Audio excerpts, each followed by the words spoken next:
День за днем корреспонденты нашего телеканала следят за всем, что происходит у нас в республике и за ее пределами. И сегодня, подводя итоги этой непростой недели, мы расскажем вам о самых главных ее событиях. Вы смотрите программу «Якутия. День за днем», в студии Надежда Саханская. И вот о чем мы расскажем сегодня. Масштабирование якутских IT-практик, поддержка федерального центра, поручения по борьбе с природными бедствиями. Наши коллеги расскажут о итогах визита Михаила Мишустина.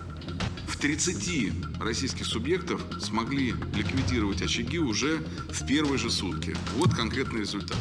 Ну и, соответственно, в 13 вообще не допустили их появления. Лихорадка климата планеты. На территории Спасской Пади открылась летняя полевая школа по изучению парниковых газов. Именно люди виновны в том, что климат на Земле теплеет. На этом сходятся 95% ученых по всему миру, что происходит глобальное потепление. Сильнее всего оно происходит в северных широтах. В частности, фиксируется глобальное потепление и в Якутии. Уникальность, самобытность и туристический потенциал региона. Якутия принимает участие на фестивале Русского географического общества. Вы знаете, я думаю, что это самый красивый павильон на этом фестивале. И хочется узнать, что там внутри, и посмотреть, что предлагает Якутия туристам. Обо всем этом и не только. Смотрите в ближайшие полчаса. Разумеется, основным событием этой недели стал рабочий визит председателя правительства Российской Федерации Михаила Мишустина в столицу нашей республики. Рабочая поездка, в ходе которой Мишустин посетил Сибирские и Дальневосточные федеральные округи, проходила с 12 по 16 августа. Пожалуй, основной повесткой во время визита премьер-министра страны стало обсуждение лесопожарной обстановки. Как отметил Михаил Мишустин, ситуация с лесными пожарами в Якутии в текущем году решилась более эффективно благодаря комплексу мер, в том числе выделению дополнительного финансирования. Подробнее расскажет Светлана Амосова. На повестке рабочего совещания с министрами и губернаторами регионов Дальнего Востока и Сибири обсуждены темы лесных пожаров и паводковой ситуации. Как отметил Михаил Мишустин, в этом году финансирование на помощь субъектов для тушения очагов возгорания выросло более чем в 2 раза – с 6 до 14,2 миллиардов рублей.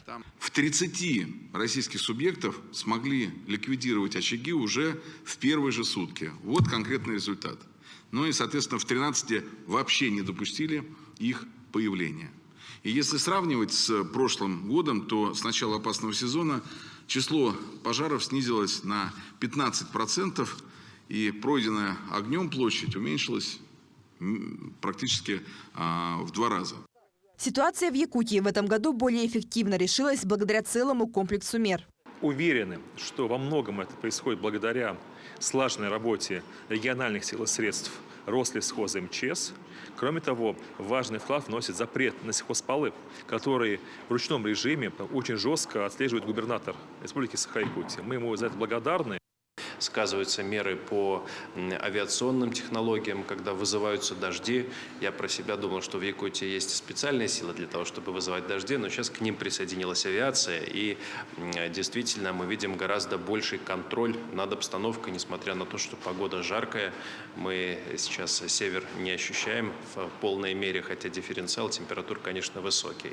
Но все же в некоторых регионах ситуация остается сложной. Глава Якутии Айсен Николаев предложил увеличить штат парашютно-десантной пожарной службы для привлечения на тушение возгораний на труднодоступных территориях, куда можно добраться только по воздуху. Именно на таких местах в этом году действует большинство лесных пожаров.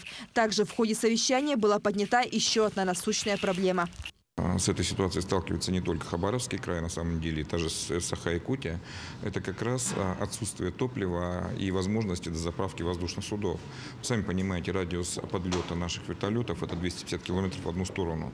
Пускай это мы говорим про 500 километров, но это ведь вертолету нужно обратно вернуться. А где там дозаправиться, да, чтобы…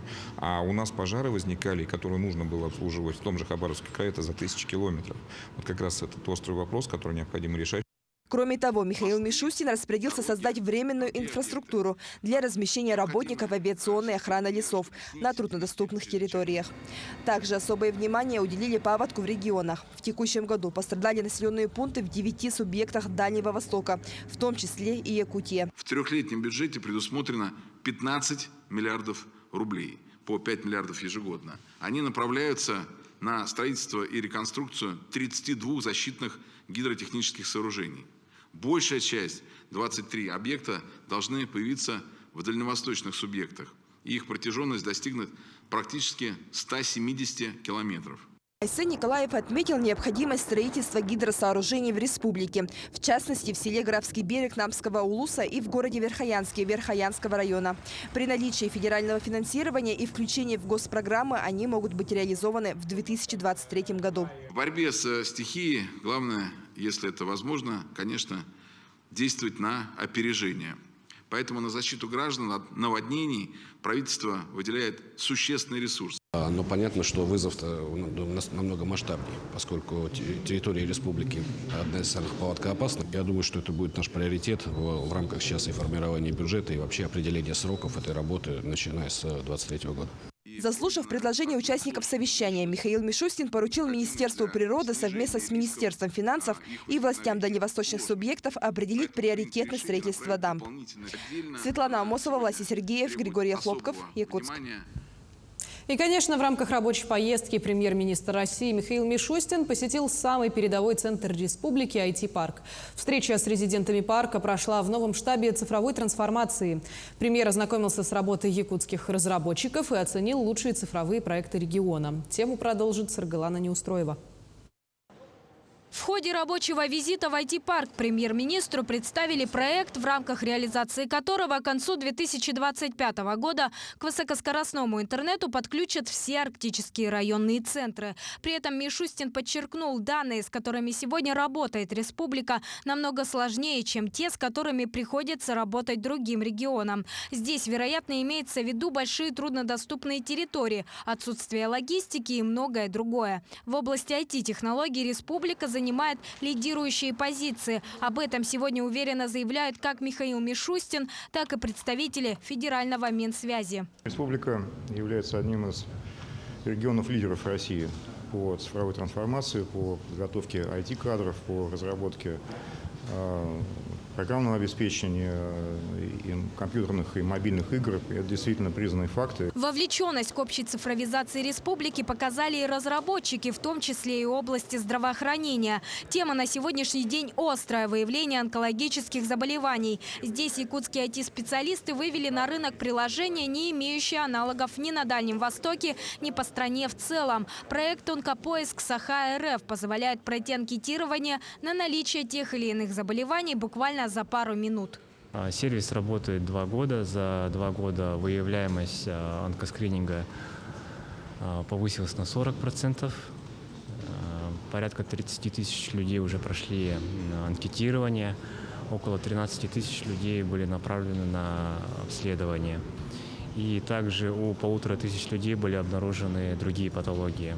Обязательно попрошу Министерство здравоохранения Российской Федерации, в частности Михаила Ильича Мурашко, посмотреть на все наработки, потому что обобщение и стандартизация этих вещей очень важна. Еще одним амбициозным проектом, представленным премьеру правительства, оказалась система кинофикации малых населенных пунктов «Экстра-Синема». Компания представила свою цифровую платформу и отечественный кинопроектор. В этом году в рамках проекта будет запущена работа 10 кинозалов на территории Якутии и 3 на территории Донецкой Народной Республики.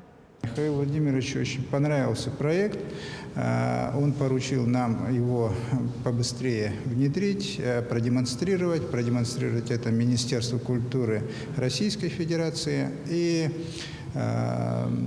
если, то есть создать взаимодействие с существующей системой Прокультура РФ и обязательно включить туда работу Пушкинской карты. В В целом Михаил Мишустин высоко оценил работу по цифровой трансформации и поручил Минцифры оказать всю необходимую поддержку республике. А между тем, сегодня штаб цифровой трансформации уже получает поддержку регионального фонда развития инноваций, благодаря чему в настоящий момент было профинансировано 48 стартапов. Сарглана Неустроева, Артем Алексеев, Якутск. Также на этой неделе состоялось совещание Инвестиционного комитета республики, где рассмотрели вопрос создания региональной территории опережающего развития в долине РКНИ. Проект поддержан главой республики и одобрен инвесткомитетом. При этом задачи, которые будет выполнять новое предприятие, это создание рабочих мест и снижение бедности в регионе, а также предоставление налоговых льгот субъектам предпринимательства в сельскохозяйственной сфере. Территория будет создана уже в следующем году. При этом нам необходимо провести большую работу по созданию нормативно-правовой базы, конкретно закона о региональной территории опережающего развития. Соответственно, поручение глава республики дал в адрес Министерства экономики. Главным решением сегодняшнего совещания было то, что региональному ТОРу быть, и данный механизм в республике будет реализован. Также по итогам совещания комитета с главой предпринимателями республики стало известно, что проект «Ленская рыба» будет поддержан инвесткомитетом республики. Так, на повестке заседания участники обсудили вопросы по включению проекта в федеральную программу по развитию рыбоводного комплекса на территории региона, а также по заключению контракта на поставку рыбной продукции в школы и образовательные учреждения Якутска. Между тем, предприятие «Ленская рыба» на сегодняшний день единственный производитель товарной рыбы в Якутии, в частности форели. Уникальность в том, что Ленская рыба производит на сегодняшний момент уже товарную рыбу, это форель. Она выращивается в устройствах замкнутого снабжения на территории города Якутска. На сегодняшний момент проект работает из расчета 6 тонн в год готовой продукции товарной рыбы. А планируемый инвестиционный проект подразумевает производство 250 тонн товарной готовой рыбы, это 200 тонн форели и 50 тонн осетра. Тем временем на птицефабрике Якутска открыли модернизированный цех для содержания кур-несушек. Количество птицемест в цехе увеличено с 12 до 55 тысяч. Там установили новое клеточное оборудование, систему управления и контроля за процессами кормления, поения, притока воздуха, отопления и охлаждения. Ввод обновленного цеха позволит произвести свыше 84 миллионов яиц к концу этого года. Программа технического перевооружения предприятия будет продолжена, и на следующий год запланирован запуск еще одного цеха. Необходимое оборудование уже закуплено. Отмечается, что перед предприятием поставлена задача увеличить производство яиц до 100 миллионов ежегодно. А прилавки крестьянского рынка переполнены местными овощами. Однако в связи с понижением температуры цены на продукцию несколько повысились. Если 2 недели назад килограмм огурцов продавали за 30 рублей, то сейчас предлагают за 100 рублей. Килограмм местных помидоров можно приобрести за 100 рублей, баклажаны за 150, кабачки за 80, а килограмм моркови стоит в пределах от 120 до 150 рублей. Картофель с дачного участка начинается от 100 рублей, и, несмотря на прихотливую погоду, пригородные хозяйства планируют выполнить план. Урожай картошки составит 12 тысяч тонн, а плодово-овощной продукции – 9 тысяч тонн. Капуста, морковку вот местные, петрушка, укроп, картошка вот местные мелкие. Все дешево, очень хорошие. Все местные производства. Нет, цена нормальная цена. Огурцы немножко потому что она уже заканчивается.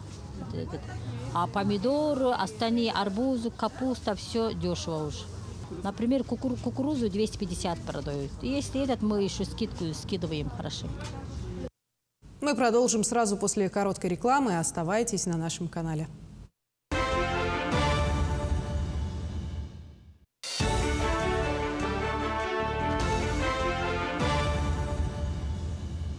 Вы смотрите программу «День за днем», в студии Надежда Саханская. Мы продолжаем освещать самые заметные события этой недели. Отопительный сезон стартовал в Нижнеколымском районе. Это 5-й по счету арктический район. Тепло подается в поселке Черский, Зеленый мыс, в село Андрюшкино, Походское, Колымское. Также к началу осенне-зимнего периода производственный филиал завершил запланированные ремонтные и подготовительные мероприятия на объектах тепло- и водоснабжения, сооружениях и сетях. Отмечается, что в производственных участках создали необходимый запас топлива для прохождения отопительного сезона. Так, в навигационный период из Зырянки в Нижнеколымский район перевезен весь запланированный объем угля. В поселок Зеленый мыс доставлено 13 тысяч тонн, в село Колымское – около 4,5 тысяч тонн.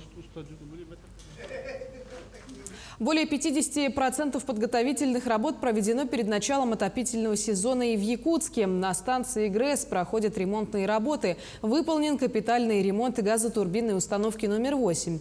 О том, как идет подготовка и о ходе строительства подстанции в Мархе, расскажет Светлана Амосова. Якутская ГРЭС является одной из стратегически важных объектов. За работой мощнейшего оборудования следят сотни сотрудников. В данный момент работает ГТУ 3, 4, 7, 8. Следим за параметрами, за частотой, напряжением и мощностью. Дмитрий Петранкин работает в должности начальника смены электрического цеха 8-й год. Он управляет технологическим процессом производства электроэнергии. Сложная работа, долго учился на данную должность. Перед должностью начальника смены цеха надо пройти много ступеней. Очень интересная работа, нравится мне. В Якутской ГРЭС подготовка к осенне-зимнему периоду началась еще в марте. В целом она состоит из 4 крупных блоков, куда входит техническое обслуживание всех систем, проведение противоаварийных тренировок. Непосредственно ремонты, которые проводятся у нас на станции. По ремонтам у нас проведено уже один капитальный ремонт ГТУ-8 и идет капитальный ремонт ГТУ-2. Но можно сказать, что больше половины выполнено. Осталось у нас только испытания провести в сентябре по работе с оборудования на аварийном топливе. И все, в принципе, станция будет готова. Ремонтная программа «Якутскэнерго» на этот год сформирована в объеме около 2,5 миллиардов рублей. Между тем, в Мархе строится энергообъект, который позволит разгрузить центры питания в нескольких микрорайонах Якутска и пригорода. Строительство подстанции в поселке Марха было начато в 2020 году. Его мощность составляет более 30 тысяч мегавольт-ампер. Это одна из самых крупнейших подстанций, которая будет снабжать также Жатай и Тулагина-Кильдямский наслег. К подстанции будет вести и новая высоковольтная линия, возведение которой также сейчас в активной фазе строительства. Более того, появится возможность для технологического присоединения новых заявителей, частных домов, объектов социальной сферы и предпринимательства. Один из крупных потребителей существующих – это круглогодичный тепличный комплекс «Аюри», по которому мы тоже будем ряд мероприятий по реконструкции производить, с тем, чтобы обеспечить ту потребную нагрузку, которая требуется при выходе тепличного комплекса на проектную мощность. И, конечно, это мощности Жатайской судоюрты, которые тоже планируются к завершению строительства к 2024 году. Действующая подстанция Марха будет модернизирована и переведена на класс напряжения с 6 до 10 киловольт. Работы по вводу планируется завершить к концу ноября текущего года. Светлана Амосова, Семен Семенов, Якутск. Ну а ленчане смогут заправляться природным газом, который в разы дешевле традиционных видов топлива. Правительство республики планирует до 30 года ввести в эксплуатацию 40 газозаправочных станций. Для этих целей предусмотрено возмещение 90% затрат на установку газобаллонного оборудования. Пока перепрофилирует свои автозаправки только Саханефтегазсбыт. В Ленске под модернизацию попала самая крупная АЗС номер 48. В 2 этапа, сейчас 2 смены, люди работают круглосуточно, без остановки. Идут работы по бетонированию под подземные резервуары, бетонирование лотков по кабельным трассам, по трубопроводу. Ну и параллельно идут работы внутри здания. Также начинаются работы по фасаду здания. В принципе, это вторая многотопливная заправка по Дальнему Востоку. Первая была в том году открыта в городе Якутске, тоже в нашем филиале. В целом следует отметить, что газовая тема в нашей республике становится все популярнее. Так, ученые из 5 регионов страны съехались в лесную научно-исследовательскую станцию «Спасская Падь». Там проходит летняя полевая школа «Парниковые газы и климат». О том, как влияют парниковые газы на климат планеты и как избежать глобального потепления, узнавала моя коллега Мария Кардашевская. О том, что глобальное потепление чревато таянием вечной мерзлоты и повышением уровня воды в Мировом океане, знает каждый. Но не каждый задумывается о том, что, используя в повседневной жизни автомобиль или даже кондиционер, он участвует в процессе повышения концентрации опасных парниковых газов в окружающей среде, а вместе с тем в усилении того самого парникового эффекта, который ведет к глобальному потеплению. Вообще именно люди виновны в том, что климат на Земле теплеет. На этом сходятся 95% ученых по всему миру, что происходит глобальное потепление. Сильнее всего оно происходит в северных широтах. В частности, фиксируется глобальное потепление и в Якутии. Оно составляет от градуса до 2-3 градусов. Сейчас по сравнению с доиндустриальным уровнем, это 1850 и 1900 годы. Основные парниковые газы Земли – это водяной пар, двуокись углерода, метан и так называемый тропосферный озон. Если водяной пар оказывает положительное влияние на терморегуляцию планеты, то углекислый газ и метан в высоких концентрациях весьма опасны для человечества.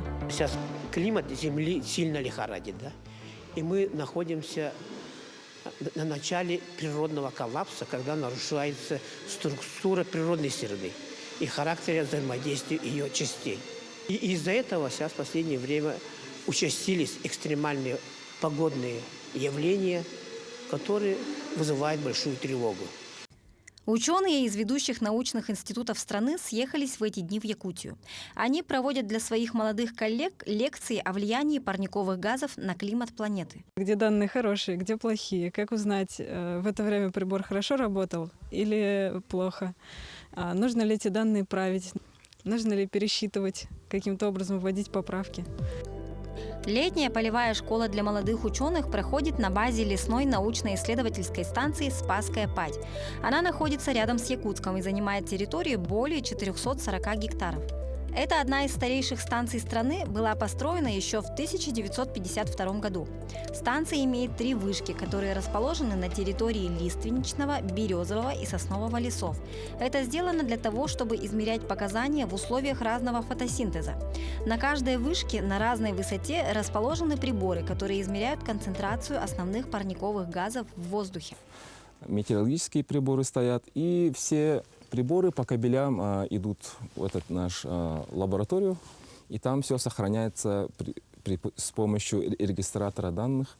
И мы приезжаем каждые 10 дней и собираем эти данные и дальше используем для научных исследований.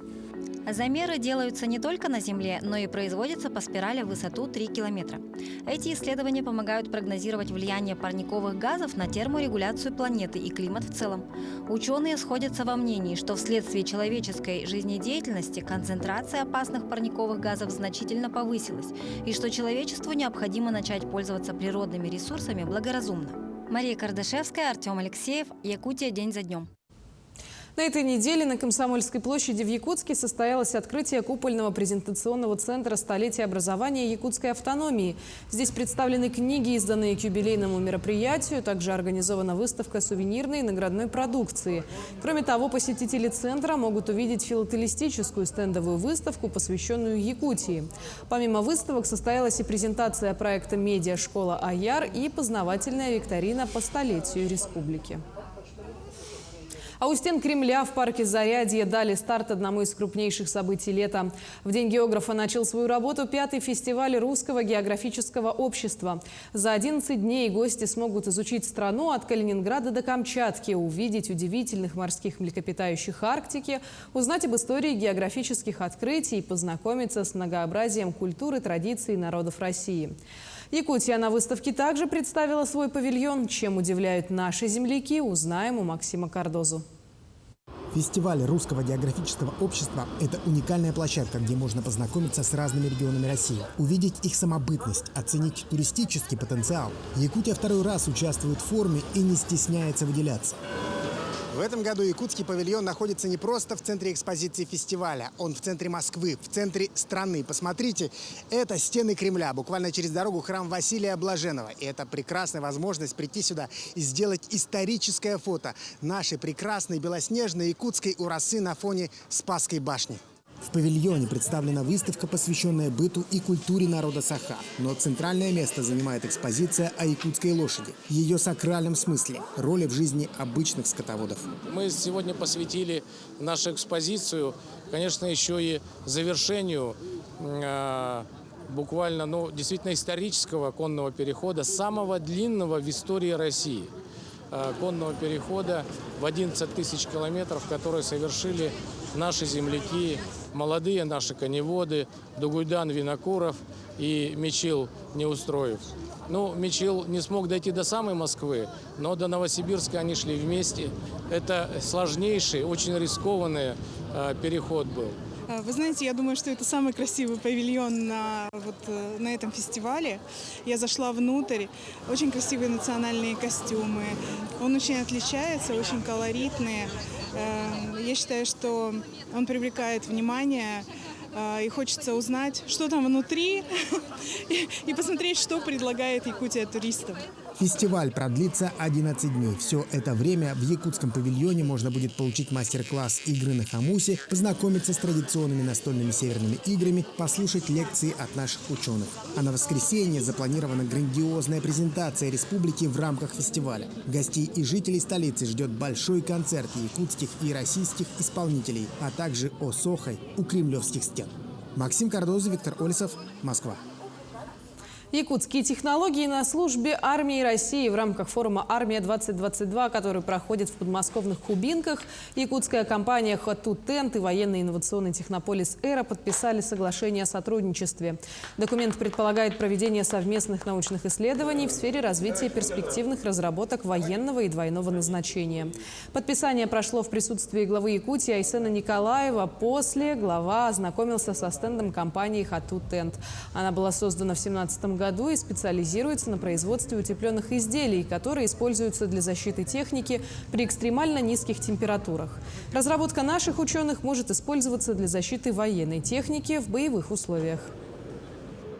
Представленные разработки компании Хату-Тент очень интересны с точки зрения как раз использования таких материалов в интересах теплопоглощения. Это очень важный элемент в работе с боевыми машинами, которые имеют отдачу тепла в инфракрасном излучении. И эти материалы, которые разработаны компанией Хату-Тент, позволяют этот демаскирующий признак нейтрализовать, сделать технику менее заметным для тепловизоров при ведении боевых действий в ночное время, на удаленных расстояниях или же в условиях низких температур, где контрастность достаточно высокая. Именно такой была эта неделя. Наши корреспонденты продолжают следить за развитием событий. Вы смотрели программу «Якутия. День за днем». Для вас в студии работала Надежда Саханская. Я с вами прощаюсь. Берегите себя.